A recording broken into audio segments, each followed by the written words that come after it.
வணக்கம் நண்பர்களே. இந்த வீடியோவில் குரூப் டி யோட ப்ரீவியஸ் இயர் கொஷின் பேப்பர் தான் பார்க்க போகிறோம். ப்ரீவியஸ் இயர் கொஷின் பேப்பர் ரெண்டு வீடியோவாக நம்ம பார்த்துட்டு வரோம். Max and GA and GS ரெண்டுமே செப்பரேட்டாக ஒவ்வொரு ஷிஃப்ட்டை நம்ம கவர் பண்ணிட்டு இருக்கோம். 2018 குரூப் டி எக்ஸாம் நடந்தது. அதோட ஒரிஜினல் கொஷின் பேப்பர் தான் ஒவ்வொரு ஷிஃப்ட்டாக நம்ம பார்த்துட்ருக்கோம். இதுக்கு முன்னாடி ப்ரீவியஸ் ஷிஃப்ட்லாம் பார்க்கறதுக்கு பிளேலிஸ்ட் லிங்க் கீழே டிஸ்கிரிப்ஷனில் இருக்குது, செக் பண்ணி பாருங்கள். அது மட்டும் இல்லாமல் ரைட் கார்னரில் அதோட லிங்க் இருக்குது, அதையும் கிளிக் பண்ணி நீங்கள் ப்ரீவியஸ் வீடியோஸாக பார்க்கலாம். ஸோ வீடியோக்குள்ளே போகிறதுக்கு முன்னாடி நம்ம சேனலை சப்ஸ்கிரைப் பண்ணாதவங்க சப்ஸ்கிரைப் பண்ணிக்கோங்க. வீடியோ ஃபுல்லாக பாருங்கள்.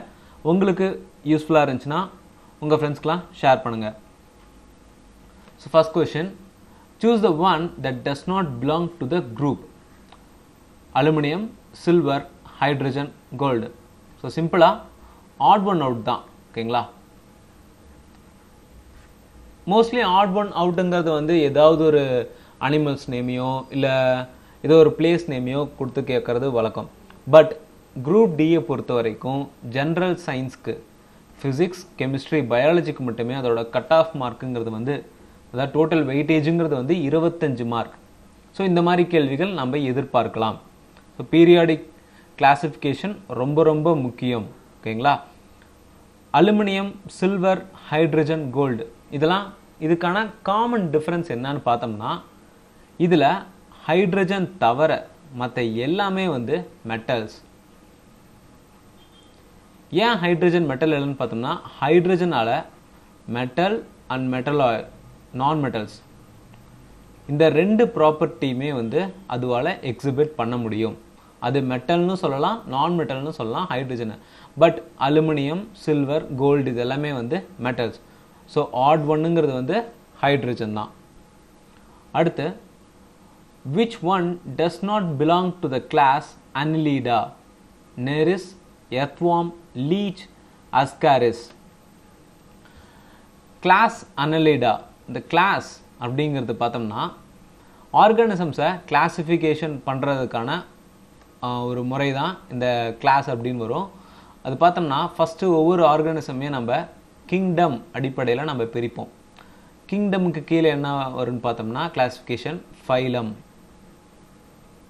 ஸோ ஃபைலம் கீழே கிளாஸ், அண்ட் கிளாஸ் கீழே ஆர்டர், ஆர்டர் கீழே ஃபேமிலி, அண்ட் ஃபேமிலிக்கு கீழே ஜினஸ், அண்ட் தென் ஸ்பீசிஸ். ஸோ இந்த அடிப்படையில் தான் வந்து ஒவ்வொரு ஆர்கனிசமே வந்து கிளாஸிஃபை பண்ணுறாங்க. ஸோ இந்த ஆர்டர் ரொம்ப ரொம்ப முக்கியம். ஒரு ஆர்கனிசம் எடுத்துட்டோம்னா அது எந்த ஸ்பீசிஸ் வகை, அண்ட் தென் ஜீன்ஸ் வகை, family, order, class, phylum and kingdom finally. So இப்போ கிளாஸ் Annelida, இந்த கிங்டம்க்கு கீழே 11 ஃபைலம் இருக்குங்க. அதாவது கிங்டம் அனிமேலியா கீழே, கிங்டம் அனிமேலியா 11 ஃபைலம் இருக்கு. அந்த ஃபைலமில் ஒன்று தான் இந்த Annelida. ஸோ இந்த Annelida குரூப்பில் என்னென்ன வரும் அப்படின்னு பார்த்தோம்னா, நீரிஸ் வரும், லீச் வரும், அஸ்காரிஸ் வரும். எர்த்வார்ம், லீச் வரும், அஸ்காரிஸ் வராது. அப்போ கிளாஸ் Annelidaக்கு கீழே அஸ்காரிஸ் இல்லை. ஸோ அப்போ ஆன்சர் இஸ் அஸ்காரிஸ். அஸ்காரிஸுங்கிறது வந்து கிளாஸ் Annelidaக்கு கீழே வரக்கூடியது கிடையாது.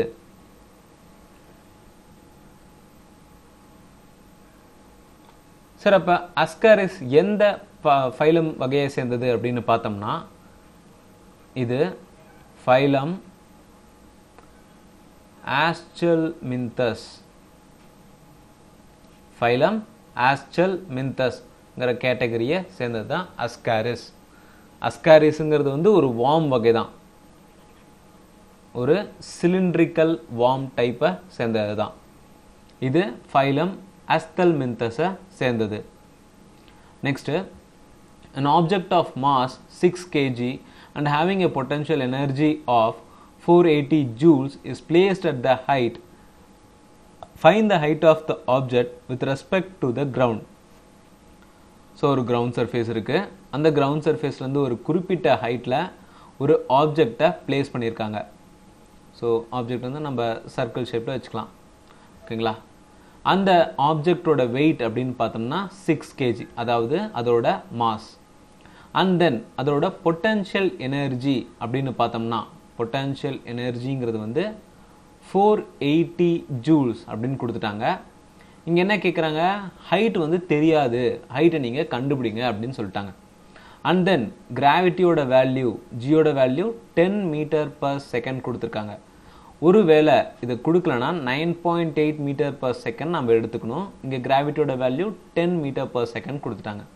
இப்போ பொட்டன்ஷியல் எனர்ஜியோட ஃபார்முலா, பொட்டன்ஷியல் எனர்ஜியோட ஃபார்முலான்னு பார்த்தோம்னா mass into gravity into height. இப்போ டேரெக்டாக அதை சப்ஸ்டியூட் பண்ணலாம். 480 மாஸுங்கிறது வந்து 6 kgன்னு கொடுத்துட்டாங்க. அதே மாதிரி கிராவிட்டி 10 மீட்டர்/செகண்ட், ஹைட்டு நமக்கு தெரியாது. ஸோ இப்போ இதில் சால்வ் பண்ணலாம். 80 வரும், 0 0 கேன்சல். அப்போ height equal to 8 metre. Clear? Height வந்து 8 மீட்டர். ஸோ பொட்டன்ஷியல் எனர்ஜியோட ஃபார்முலாங்கிறது வந்து mgh. கைனட்டிக் எனர்ஜியோட ஃபார்முலா வந்து half mv². If the radius of curvature of the concave mirror is 6.2 cm, what is the focal length? ஒரு concave mirror இருக்கு அப்படின்னு சொல்லிட்டாங்க. அந்த கான்கேவ் மிரரோட radius of curvature, so radius of கர்வேச்சருங்கிறது வந்து 6.2 சென்டிமீட்டர்னு கொடுத்துட்டாங்க. இப்போ இதோட ஃபோக்கல் லென்த், ஒரு மிரரோட ஃபோக்கல் லென்த் கேட்குறாங்க. நார்மலி ஃபோக்கல் லென்த்துங்கிறது வந்து radius by 2, radius of curvature by 2 தான் ஃபோக்கல் லென்த்தோட ஃபார்முலா. ரேடியஸ் வந்து 6.2/2 ஈக்குவல் டு 3.1. அப்போ இந்த கொடுத்துருக்க கான்கேவ் மிரரோட ஃபோக்கல் லென்த்துங்கிறது வந்து 3.1. Answer is 3.1. ஃபோக்கல் லென்த்தோட ஃபார்முலா என்ன? Radius of curvature by 2. Clear? Which of the following is the ore of mercury? Arsenic, bauxite, stibnite, cinnabar. So இதில் மெர்க்குரியோட ஓர் என்ன கொடுத்துருக்க ஆப்ஷனில்? First option arsenic. இது வந்து ஒரு எலிமெண்ட், இது கட்டு. அடுத்து பார்த்தோன்னா பாக்சைட், ஸ்டிப்னைட், சின்னபார். இந்த பாக்சைட் அப்படிங்கிறது வந்து அலுமினியமோட ஒரு ஓர்.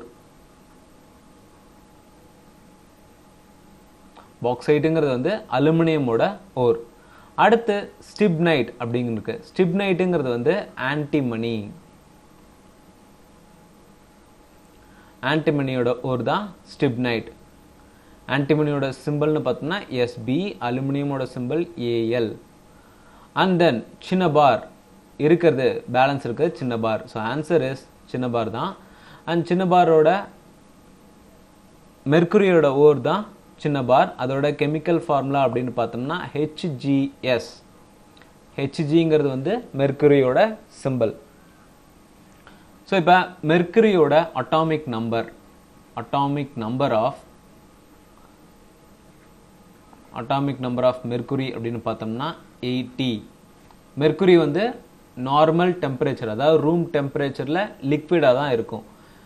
ஒரே மெட்டல், மெர்க்குரிங்கிறது வந்து மெட்டல் வகையை சேர்ந்தது. பீரியாடிக் கிளாசிஃபிகேஷனில் மெட்டல், நான் மெட்டல், மெட்டலாய்ட்ஸ்னு பிரிப்போம். அதில் மெட்டல் எப்பயுமே சாலிடாக தான் இருக்கும்னு நம்ம பார்த்துருப்போம். பட் லிக்விடாக இருக்க ஒரே ஒரு மெட்டல் என்ன அப்படின்னு பார்த்தோம்னா அது மெர்க்குரி. அண்டு மெர்க்குரியை நாம் நமக்குள்ளே உடம்புக்குள்ளே போயிடுச்சுன்னா அது என்ன ஒரு டிசீஸ்னு பார்த்தோம்னா, மெர்க்குரி நம்ம உடம்புக்குள்ளே போயிடுச்சுன்னா ஒரு பாய்சன் மாதிரி தான்.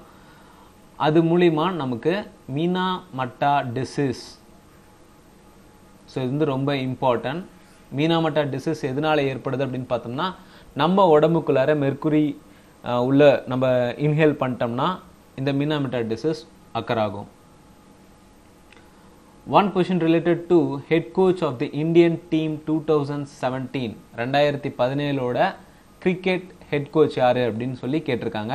நம்ம 2020 இப்போ ப்ரெசண்ட்டாக யார் யார் இருக்காங்க அப்படின்னு பார்க்கலாம். 2020ஓட head coach, so men cricket team தான் பார்க்க போகிறோம். மென் கிரிக்கெட் டீமோட ஹெட் கோச் யாருன்னு பார்த்தோம்னா ரவி சாஸ்திரி.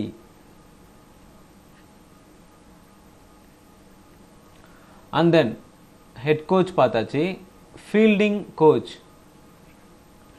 கோச் யாருன்னு பார்த்தோம்னா ராமகிருஷ்ணன் ஸ்ரீதர். பவுலிங் கோச் வந்து Bharat Arun. So men cricket பார்த்தாச்சு. இப்போ விமன்ஸ் பார்க்கலாம்.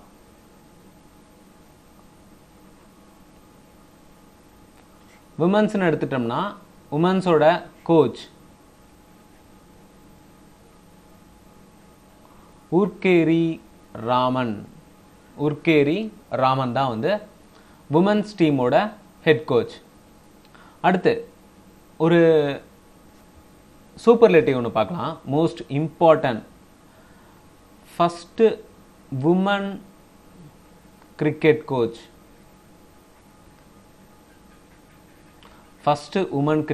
கோச் யாருன்னு பார்த்தோம்னா சுனிதா சர்மா. ஸோ இப்போ ப்ரெசண்ட்டாக இருக்க மென்ஸ் கிரிக்கெட் டீமோட ஹெட் கோச் யாருன்னு பார்த்தோம்னா Ravi Shastri. Fielding coach Ramakrishnan Sridhar. Bowling coach Bharat Arun. Women's டீமோட ஹெட் கோச் யாருன்னு பார்த்தோம்னா உர்கேரி ராமன். இந்தியாவோட ஃபஸ்ட்டு உமன் கிரிக்கெட் கோச் யாருன்னு பார்த்தோம்னா Sunita Sharma. So next question.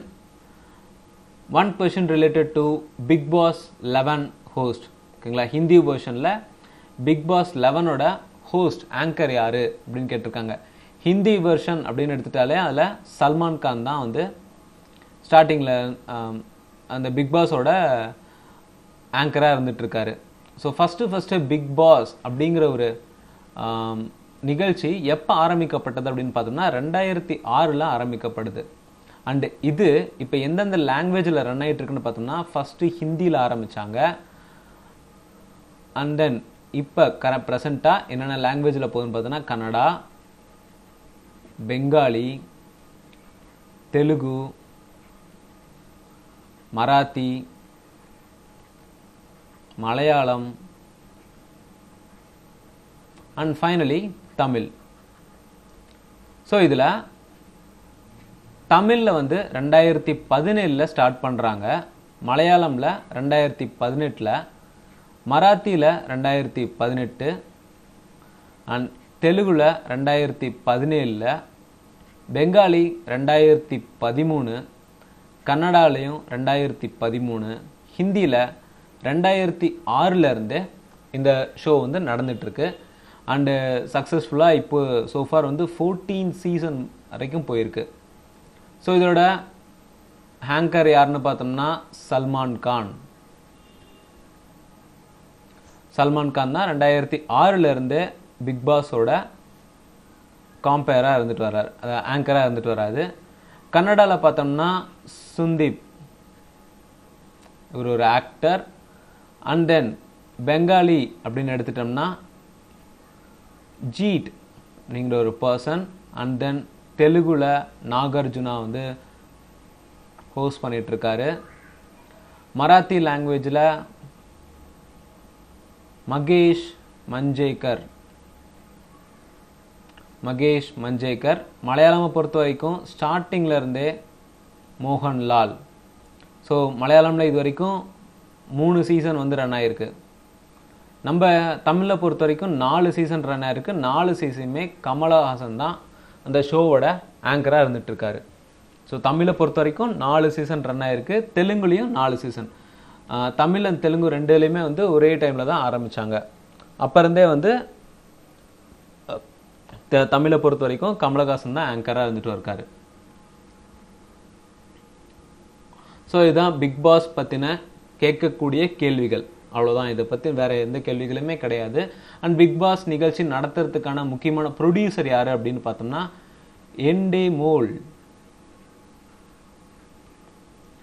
எண்டேமோல் shine இண்டியாங்கிற company தான் இந்த பிக் பாஸ் நிகழ்ச்சியை நடத்துகிறாங்க. ப்ரொடியூசர் யாருன்னு பார்த்தோம்னா Endemol Shine India. Clear? So இதை தவிர வேறு எந்த கேள்வியும் பிக் பாஸை பொறுத்து கேட்க மாட்டாங்க. ரொம்ப ரொம்ப இம்பார்ட்டன்ட், ஸ்க்ரீன்ஷாட் கூட எடுத்து வச்சுக்கோங்க. Next question, which book is authored by the former RBI governor Raghuram Rajan? Emergency, Indian democracy's darkest hour, the unseen Indira Gandhi, the ministry of utmost happiness, I do what I two.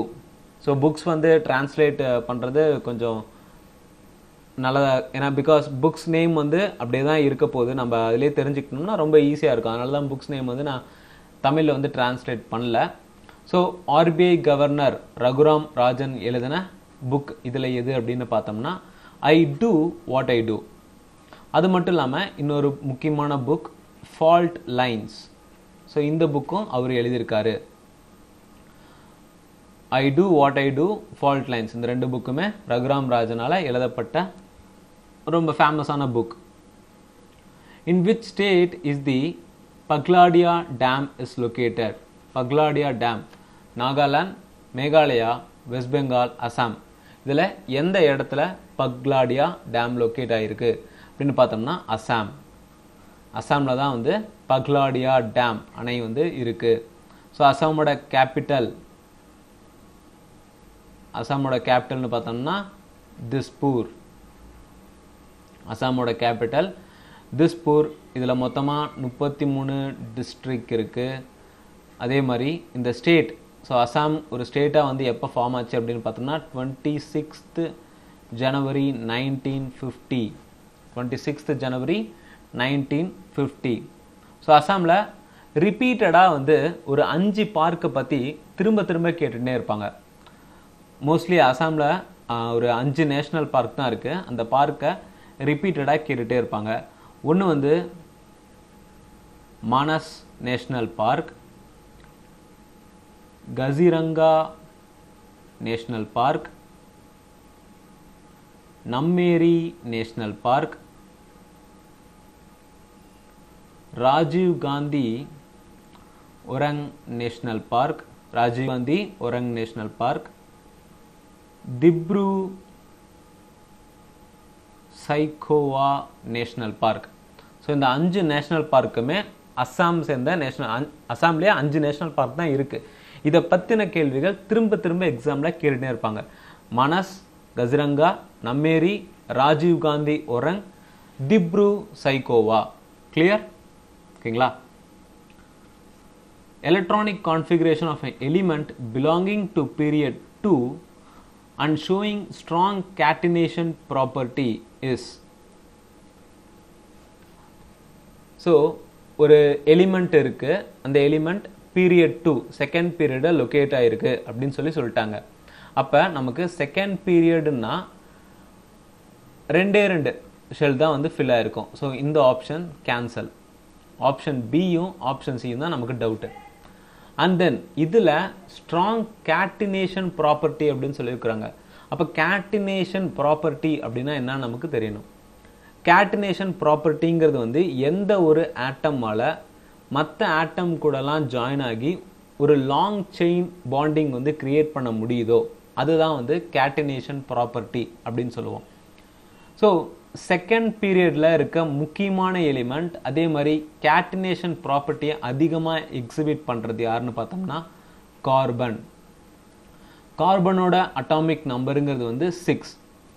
அப்போ இதோட எலக்ட்ரானிக் கான்ஃபிகரேஷன் பார்த்தோம்னா first ஷெல்ல 2 electron, second ஷெல்ல 4 electron fill ஆகும். அப்போ கார்பனோட valency ஷெல்லில் எத்தனை electron இருக்குது?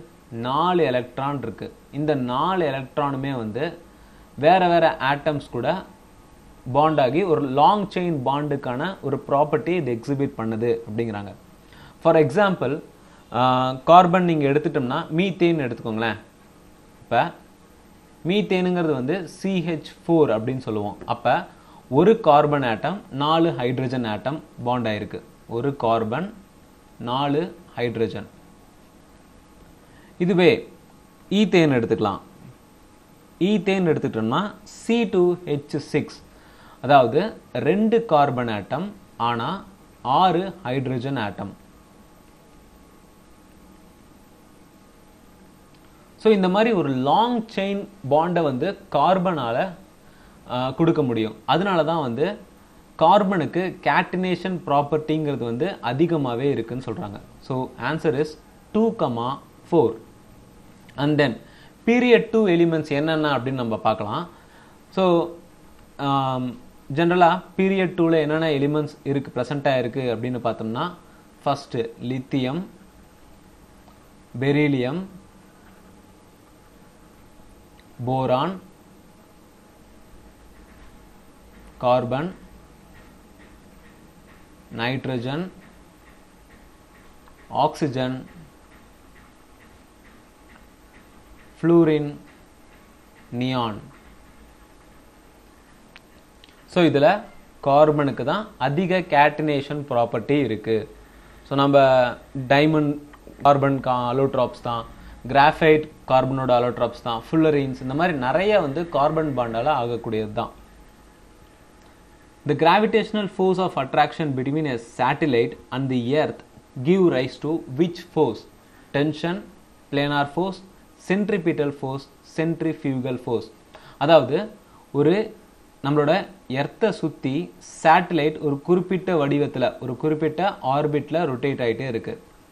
இப்போ இது சன்னு வச்சுக்கலாம். இல்லை நம்ம எர்த்தை சுற்றி மூணு வந்து ரொட்டேட் ஆகிட்டே இருக்கிறதுக்கு, ஒரு குறிப்பிட்ட ஆர்பிட்டில் ரொட்டேட் ஆகிட்டே இருக்கிறதுக்கு கிராவிடேஷனல் ஃபோர்ஸ் தான் காரணம். அந்த மாதிரி எர்த்தை சுற்றி சேட்டிலைட், ஸோ நாம் விண்வெளிக்கு அனுப்பக்கூடிய சேட்டிலைட் ஒரு குறிப்பிட்ட ஃபோர்ஸில், ஒரு கிராவிடேஷனல் ஃபோர்ஸாக இருந்தால் கூட அது குறிப்பிட்ட ஒரு ஆர்பிட்டில் சுற்றுறதுக்கு முக்கியமான காரணம் எது அப்படின்னு பார்த்தோம்னா சென்ட்ரிபீட்டல் ஃபோர்ஸ், மைய நோக்கு விசை அப்படின்னு சொல்லுவாங்க. இந்த சென்ட்ரிபிட்டல் ஃபோர்ஸுங்கிறது வந்து ஒரு சர்க்குலர் பாத்தை உண்டு பண்ணும். இந்த சர்க்குலர் பாத்துலேயே வந்து அந்த சேட்டலைட்டை சுத்த வச்சுக்கிட்டே இருக்கும். எந்த ஒரு ஆப்ஜெக்டோ, ஓகேங்களா, ஆஸ்ட்ராய்ட்ஸ் ஆகட்டும் இல்லை எந்த ஒரு இதோ, அது ஒரு சர்க்குலர் பாத்தில் வந்துச்சுன்னா அதை சென்ட்ரிபிட்டல் ஃபோர்ஸில் சுற்றுது அப்படின்னு நம்ம சொல்லலாம். அண்ட் தென் வேறு சில எக்ஸாம்பிள்லாம் கேட்பாங்க. இப்போ மலை பக்கம் போகிறோம்னா மலையில் வந்து ஹேர்பின் பெண்ட் இருக்கும்.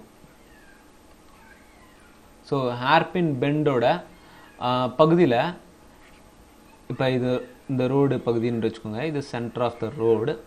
இந்த சைடு, ஸோ இந்த சைடு வந்து இந்த ரோடு வந்து கொஞ்சம் அப்வர்டாக இருக்கும், கொஞ்சம் மேடாக இருக்கும். இது ஏன்னா நம்ம டேர்னிங், ஸோ பைக்கில் இப்படி டேர்ன் பண்ணும்போது இந்த இடத்துல ஒரு மேடாக இருந்தால் மட்டும்தான் நமக்கு அந்த சென்ட்ரிபிட்டல் ஃபோர்ஸ் ஒர்க் ஆகி நம்ம ஸ்கிட் ஆகாமல் இருக்க ஹெல்ப் பண்ணுது. இல்லைனா இந்த பக்கம் கொஞ்சம் தாழ்வாக இருக்குன்னு வச்சுக்கோங்களேன், நம்ம கீழே விழுறதுக்கான வாய்ப்புகள் அதிகமாக இருக்குது. அதனால தான் இந்த மலைப்பகுதியெல்லாம் பார்த்திங்கன்னா ஹேர்பன் பெண்டில் கார்னர் ரோட்ஸ் எல்லாமே வந்து கொஞ்சம் மேலாக இருக்கும், மேடாக இருக்கும். In which of the following activities is work said to be done? So இதில் ஒரு சில ஆப்ஷன்ஸ் கொடுத்துருக்காங்க. இந்த ஆப்ஷன் வந்து ஒர்க் கரெக்டாக முடிஞ்சிருக்கிறது, எந்த இடத்துல ஒர்க் டன் ஆகிருக்கு அப்படின்னு கேட்டிருக்காங்க. So first, Krish is pushing a wall of a house but fails to do so. Krish is reading a book. Krish is walking on a leveled road with a book on her head. Krish is sitting on a chair. So ஒரு ஆப்ஷனை நம்ம பார்க்கலாம். First option என்ன கொடுத்துருக்காங்க, கிரிஷ் ஒரு வீட்டோட செவத்தை வந்து தள்ளுறான், ஆனால் அது அவனை முடியலை. ஸோ இது வந்து ஒர்க் அவன் ஏதாவது செய்கிறானா? கிடையவே கிடையாது. என்ன ஒரு ஒரு வீட்டோட செவரை தவறனால என்ன ஒர்க் இருக்கு? No work. அடுத்து கிரிஷ் வந்து ஒரு புக்கை படிக்கிறான், ஒரு வேலை செய்கிறான், ஆனால் வந்து அந்த வேலை கரெக்டான இதில் முடிஞ்சுதா என்னங்கிறது கொடுக்கல. அடுத்து கிரிஷ் வந்து ஒரு ரோட்டில், பிளேனான ரோட்டில் நடக்கிறான், அதுவும் அவனோட தலையில் ஒரு புக்கை வச்சுட்டு நடக்கிறான் அப்படின்னு சொல்லியிருக்காங்க. அடுத்து பார்த்தோம்னா Krish is sitting on a chair. இது ஸ்டேஷ்னரியான ஒரு மூமெண்ட், இதில் எந்த ஒரு மூமெண்ட்டுமே கிடையாது, அதனால் இது கேன்சல். அடுத்து ரீடிங் ஏ புக்கும் இதே மாதிரி தான், ஸ்டேஷ்னரியாக ஒரே பிளேஸ்லேயே இருக்கான். ஸோ இந்த இது பார்த்தோம்னா ஒரு வீட்டோட செவுத்தை தள்ளுறான்னு சொல்கிறாங்க. அப்போ இதில் ஏதாவது வேலை செய்கிறானா? கிடையவே கிடையாது. ஸோ நமக்கு இருக்க ஆப்ஷன் இதுதான். இதில் என்ன அப்படின்னு பார்த்தோம்னா, ஒருத்தன் நடந்து போகிறான், அதே மாதிரி அவன் தலைக்கு மேலே ஒரு புக்கும் வச்சுருக்கான். இந்த இடத்துல கிராவிடேஷனல் ஃபோர்ஸ் ஒர்க் ஆகுதுங்களா? அதே மாதிரி அவன் குறிப்பிட்ட தூரம் நடக்கிறான், அவனும் வந்து ஒரு குறிப்பிட்ட எனர்ஜியை ஸ்பெண்ட் பண்ணுறான்னா அப்போ இந்த இடத்துல ஒரு ஒர்க் கண்டிப்பாக நடக்குது. ஒர்க்குங்கிறது என்னன்னா ஃபோர்ஸ் அண்ட் டிஸ்டன்ஸ் ரெண்டுமே எங்கே செயல்படுதோ அதுதான் வந்து ஒர்க் டன் அப்படின்னு சொல்லுவோம். Work done is force into distance cos தீட்டாங்கிறது ஃபார்முலா. அப்போ ஒரு ஒர்க் டன் அப்படிங்கிறது ஒர்க்கு ஒன்று நடக்கணும் அப்படின்னா ஃபோர்ஸும் இன்வால்வ் ஆகிருக்கணும், அதோட டிஸ்டன்ஸும் இன்வால்வ் ஆகிருக்கணும். இந்த தேர்ட் ஆப்ஷனில் ரெண்டுமே இருக்குது. அப்போ third is the correct answer. Clear? Who among the following has been named the British Indian of the Year? இது 2018 நடந்த ஒரு அவார்ட். 2018 ஈஸ்வர் சர்மா அப்படிங்கிற ஒரு 10 வயசு பையனுக்கு, ஓகேங்களா? ஸோ அப்போ அவார்டு வாங்கும்போது அவனுக்கு 8 வயசு, இப்போ அவனுக்கு 10 வயசு, ஓகேங்களா? 8 வயசு பையனுக்கு அவன் யோகாவை ரொம்ப சிறப்பாக செஞ்சான், ஓகேங்களா? யோகாவை பொறுத்த வரைக்கும் அவன் சிறப்பாக செஞ்சனால அவனுக்கு வேர்ல்டு ஸ்டூடெண்ட் கேம்ஸ் அவார்டு வந்து கொடுக்கப்பட்டது. அதனால அந்த பையனை கௌரவிக்கும் வரையில் பிரிட்டிஷ் அரசாங்கம், அவன் வந்து ஒரு இந்தியன் ஆரிஜின் பையன்தான், யூகேல பிரிட்டனில் இருக்கான், அதனால அவனுக்கு British Indian of the year அப்படிங்கிற அவார்ட் கொடுக்கப்பட்டது. Who launched India's largest train the trainers program? So இந்த ப்ரோக்ராமும் பார்த்தோம்னா 2018 ஆரம்பிக்கப்பட்டது தான். அண்ட் இந்த ப்ரோக்ராம் முக்கியமாக யார் ஆரம்பித்தாங்க அப்படின்னு பார்த்தோம்னா சச்சின் டெண்டுல்கர், புலேலா கோபிச்சந்த், பிரகாஷ் படுகோனே, கபில் தேவ், இவங்க எல்லாருமே வந்து ஸ்போர்ட்ஸ் பர்சனாலிட்டி தான். ஸோ ட்ரெயின் தி ட்ரெயினர்ஸ் இந்த ப்ரோக்ராம் ஆரம்பிக்கிறது முக்கியமான பர்சன் யார் அப்படின்னு பார்த்தோம்னா புலேலா கோபிச்சந்த். புலேலா கோபிச்சந்த் அப்படிங்கிறவர் ஒரு பேட்மிண்டன் பிளேயர்.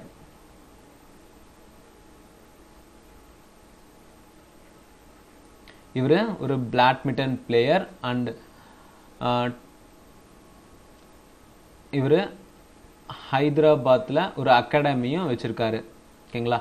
இவர் தான் வந்து 1500 ஃபிசிக்கல் எஜுகேஷன் டீச்சர்ஸ்க்கு ஒரு ட்ரைனிங் ப்ரோக்ராம் நடத்துகிறாரு. 1500 ஃபிசிக்கல் எஜுகேஷன் டீச்சர்ஸ்க்கு ஒரு ட்ரைனிங் ப்ரோக்ராம். இது வந்து ஒரு லார்ஜ் ட்ரைனிங் ப்ரோக்ராம், ஓகேங்களா? அதுதான் வந்து சோஃபார் இந்தியாவிலே லார்ஜஸ்ட் ட்ரைனிங் ப்ரோக்ராமாக இருந்திருக்குது. அரௌண்ட் 1500 பீப்புளை வந்து ஒரே நேரத்தில் ட்ரெயின் பண்ணியிருக்காரு புலேலா கோபிச்சந்த். ஸோ இது எங்கே நடந்துச்சு அப்படின்னு பார்த்தோம்னா குஜராத்தில் நடந்துச்சு. ஒரு சூப்பர்லேட்டிவ் கொஸ்டின், ஓகேங்களா? அடுத்து, we can control the urge to urinate by the muscular bladder is under nervous control. Bladder does not fill up easily. Sphincter muscle is present between bladder and urethra. Bladder is filled with less water. So நமக்கு urine வர்ற ஒரு sense இருக்குன்னா அதை நம்மளால் control பண்ண முடியும். அப்போ நமக்கு அவசரமாக வருது, அதை நம்ம கொஞ்சம் நேரத்துக்கு கண்ட்ரோல் பண்ணலாம், இல்லை ரொம்ப நேரத்துக்கு கூட கண்ட்ரோல் பண்ண முடியுதுன்னா அது எதனால அப்படின்னு கேட்டிருக்காங்க. ஃபஸ்ட்டு திங், ஒருத்தருக்கு யூரின் அப்படிங்கிறது வந்து 1 to 1.5 லிட்டர்ஸ் வரைக்கும் அவங்க ஒரு நாளைக்கு போவாங்க. ஸோ 1 to 1.5 லிட்டர்ஸ் யூரின் வந்து ஒரு நாளைக்கு நம்ம உடம்புலேருந்து வெளியேறுது. ஸோ இந்த யூரினை ஒரு நாள் கிடையாது, அந்த டைம், ஒரு குறிப்பிட்ட டைமில் நமக்கு யூரின் வருது, அந்த இதை நம்ம தடுத்து நிறுத்தணும் அப்படின்னு பார்த்தோம்னா அதுக்கு முக்கிய காரணமே நம்ம நர்வஸ் கண்ட்ரோல் தான். ஸோ இந்த பிளாடரில் தான் வந்து யூரின் வந்து ஸ்டோர் ஆகுது, ஓகேங்களா? யூரினரி பிளாடரில் தான் வந்து ஸ்டோர் ஆகுது. அந்த பிளாடரோட கண்ட்ரோல் எல்லாமே வந்து நர்வஸ் சிஸ்டம்க்கு கீழே தான் வருது. ஸோ இந்த பிளாடரை நர்வஸ் கண்ட்ரோல் பண்ணுறதுனால நம்மளால் அந்த யூரின் போகிற ஒரு அவசரமான சென்சேஷனை நம்மளால் கண்ட்ரோல் பண்ண முடியுது, ஓகேங்களா?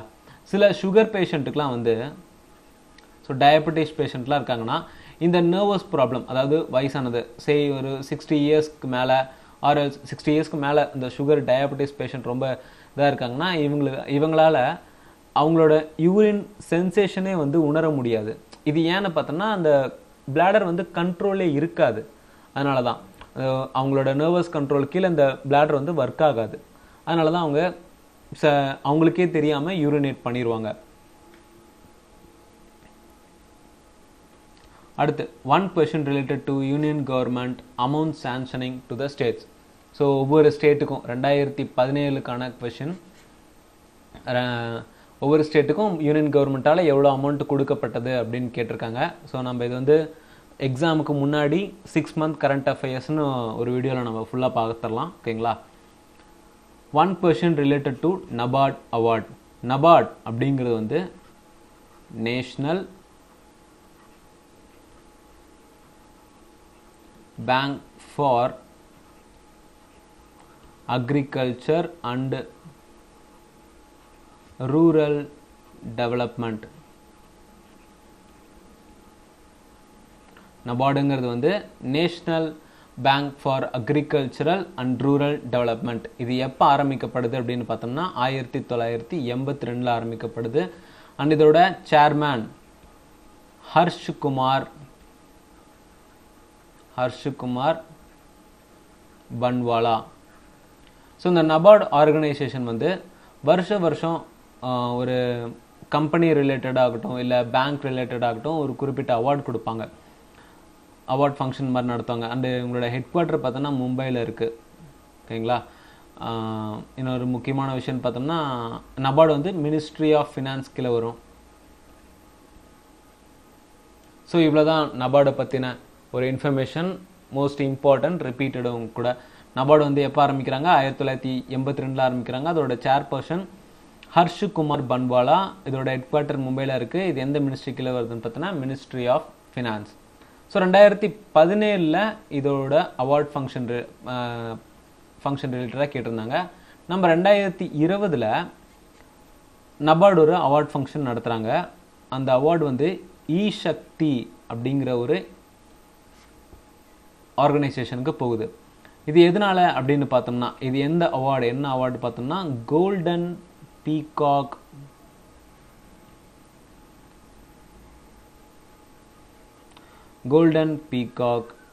Innovative product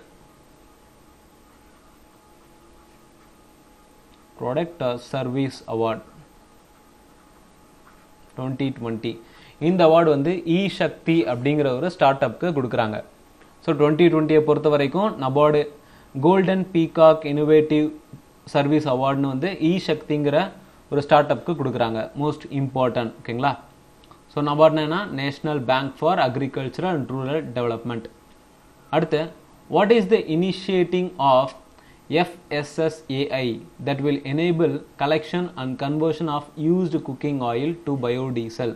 so used cooking oil, நம்ம வீட்டில் யூஸ் பண்ணுற ஆயிலையே பயோடீசலாக மாற்றக்கூடிய ஒரு ப்ரோக்ராமை வந்து FSSAI, அதாவது food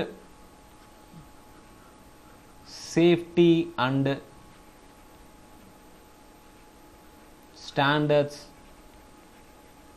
authority of India, FSSAI அப்படிங்கிறது வந்து food safety standards authority of India அப்படிங்கிற ஒரு ஆர்கனைசேஷன் வந்து நம்ம யூஸ் பண்ணுற குக்கிங் ஆயிலை பயோடீசலாக மாற்றக்கூடிய ஒரு கன்வர்ஷனை இனிஷியேட் பண்ணுறாங்க. அதோட நேம் என்ன அப்படின்னு பார்த்தோம்னா ரெனோ. ஓகேங்களா? சாரி ரூகோ. ஓகேங்களா? RUCO, ரூகோ. இது ரூகோங்கிறது வந்து repurpose used cooking oil. So இது வந்து மோஸ்ட் இம்பார்ட்டன்ட் கொஸ்டின். ஓகேங்களா? ரூகோ அப்படிங்கிறது வந்து FSSAI அப்படிங்கிற ஒரு அசோசியேஷனால் ஆரம்பிக்கப்பட்ட ஒரு ப்ரோக்ராம் தான். இதில் என்ன பண்ணுறாங்கன்னா, நம்ம வீட்டில் யூஸ் பண்ணதாகட்டும் இல்லை எங்கே யூஸ் பண்ண குக்கிங்காக யூஸ் பண்ணக்கூடிய ஆயிலை பயோடீசல் எனர்ஜியாக கன்வெர்ட் பண்ணுறாங்க. அதுதான் இதோட சிறப்பு அம்சமே. அந்த ப்ரோக்ராமுக்கான நேம் வந்து RUCO. Next question, an electric bulb having a voltage of 240 volts and current 0.6 ampere has what power consumption? So நமக்கு என்ன கொடுத்துருக்காங்க? வோல்ட் பொட்டன்ஷியல் டிஃப்ரென்ஸ் அப்படிங்கிறது வந்து 240 வோல்ட் அப்படின்னு கொடுத்துட்டாங்க. அதே மாதிரி கரண்ட்டுங்கிறது வந்து அது 0.6 ஆம்பியர்னு கொடுத்துட்டாங்க. இங்கே கேட்குறது பார்த்தோம்னா பவர் கன்சம்ஷன். ஸோ எலக்ட்ரிக்கல் பவரோட ஃபார்முலா அப்படின்னு பார்த்தோம்னா VI. அதாவது 240 into 0.6, ஸோ 414, ஸோ 144 வருங்களா. ஸோ பவரோட வேல்யூ வந்து 144 watt. So answer is 144 watts. So பவரோட formula P equal to V into I. Clouds looking white in color due to the phenomenon of which of the following? So நம்மளோட sky வந்து ஒயிட்டாக தெரியுது, ப்ளூவாக தெரியுது, இந்த மாதிரி எந்த ஒரு பிரின்சிபலாக இருந்தாலுமே, எந்த ஒரு ஃபினாமினாக இருந்தாலுமே அதுக்கு முக்கியமான காரணம் scattering of light. Scattering of light. Sky வந்து ஒயிட்டு சொன்னாலும் சரி, ப்ளூ சொன்னாலும் சரி, இதுக்கான ப்ராப்பர்ட்டி வந்து ஸ்கேட்ரிங் ஆஃப் லைட் தான். Bifocal lens used by people suffering from which of the following condition? Hypermetropia but not myopia, myopia or hypermetropia, myopia but not hypermetropia, myopia and hypermetropia. So first thing, myopia na enna? myopia அப்படிங்கிறது வந்து near sightedness அப்படின்னு அர்த்தம். அதாவது பக்கத்தில் இருக்க ஆப்ஜெக்ட்ஸை அவங்களால கிளியராக பார்க்க முடியும், ஆனால் தூரத்தில் இருக்க ஆப்ஜெக்ட்ஸை அவங்களால பார்க்க முடியாது. இதே ஹைப்பர்மெட்ரோஃபியா அப்படிங்கிறது வந்து பக்கத்தில் இருக்கக்கூடிய ஆப்ஜெக்ட்ஸை அவங்களால கிளியராக பார்க்க முடியாது, தூரத்தில் இருக்க ஆப்ஜெக்ட்ஸை அவங்களால பார்க்க முடியும். அண்ட் இந்த ரெண்டு கண்டிஷனும் ஒருத்தங்களால பக்கத்தில் இருக்கிறதும் சரி, தூரத்தில் இருக்கிறதும் சரி பார்க்க முடியலன்னா அது வந்து பிரெஸ்பயோஃபியா. கிளியர்? ஸோ அப்போ மயோஃபியானா நியர் சைட்டட்னஸ், ஹைப்பர் மெட்டிரோஃபியானா லாங் சைட்டட்னஸ். இந்த மயோஃபியாவுக்கு என்ன டைப் ஆஃப் லென்ஸ் யூஸ் பண்ணாங்கன்னு பார்த்தோம்னா கான்கேவ் லென்ஸ் யூஸ் பண்ணுவாங்க. அண்ட் ஹைப்பர் மெட்ரோஃபியாவுக்கு கான்வெக்ஸ் லென்ஸ் யூஸ் பண்ணுவாங்க. இந்த பிரெஸ்பியோஃபியா அப்படிங்கிறது வந்து ரெண்டு வகையான இது, பக்கத்தில் இருக்கிறதும் தெரியாது, தூரத்தில் இருக்கிறதும் தெரியாது. அவங்க பைஃபோக்கல் லென்ஸ் யூஸ் பண்ணுவாங்க. ஸோ அப்போ பைஃபோக்கல் லென்ஸ் யார் யூஸ் பண்ணுவாங்க? ரெண்டுமே இருக்கவங்க, பயோஃபியா அண்ட் ஹைப்பர் மெட்ரோஃபியா இருக்கவங்க இந்த பைஃபோக்கல் டைப் ஆஃப் லென்ஸை யூஸ் பண்ணுவாங்க. ஸோ பைஃபோக்கல் லென்ஸுங்கிறது வந்து பார்த்தோம்னா இப்போ ஒரு கண்ணாடி போடுறாங்கன்னா இந்த இடத்துல ஒரு கர்வ் மாதிரி வரும், இது வழியாக சின்ன அதாவது கிட்ட பார்வைக்கு யூஸ் பண்ணிக்குவாங்க, அண்டு இது வந்து தூர பார்வைக்காக யூஸ் பண்ண முடியும். ஸோ இதுதான் அந்த பைஃபோக்கல் லென்ஸ் இப்படி தான் இருக்கும். ஓகேங்களா? அடுத்து, in which year Goa was captured by Portuguese? போர்ச்சுகீஸால் Goa எந்த வருஷம் கேப்சர் பண்ணப்பட்டது அப்படின்னு பார்த்தோன்னா 1510. ஃபர்ஸ்ட் டைமாக போர்ச்சுகீஸ் எப்போ வராங்கன்னு பார்த்தோம்னா 1498 வாஸ்கோட காமா வராரு. வாஸ்கோட காமா 1498 தான் ஃபர்ஸ்ட் போர்ச்சுகீஸே அவர் தான். அதுக்கு அடுத்து ஒவ்வொரு போர்ச்சுகீஸ் வராங்க, மற்ற யூரோப்பியன்ஸ் எல்லாருமே நிறைய பேர் வராங்க. ஓகேங்களா? அண்டு போர்ச்சுகீஸ் ஃபர்ஸ்ட் டைமாக கோவாவை கேப்சர் பண்ணது அப்படின்னு பார்த்தோம்னா 1510. One question related to global diversity award 2017 by British parliament house. So இந்த அவார்டு 2017 அப்புறம் கொடுக்கப்படலை. 2017 யாருக்கு கொடுத்தாங்க அப்படின்னு பார்த்தோம்னா சல்மான் கான்.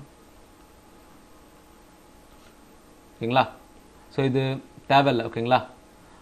தெரிஞ்சுக்கோங்க, குளோபல் டைவர்சிட்டி அவார்டுங்கிறது வந்து பிரிட்டிஷ் பார்லிமெண்ட் ஹவுஸால் 2017 சல்மான் கானுக்கு கொடுக்கப்படுது. அதுக்கப்புறம் இது யாருக்கும் கொடுக்கல, ஏன்னா இந்த அவார்ட் ஃபங்க்ஷன் நடக்கலை. ஓகேங்களா?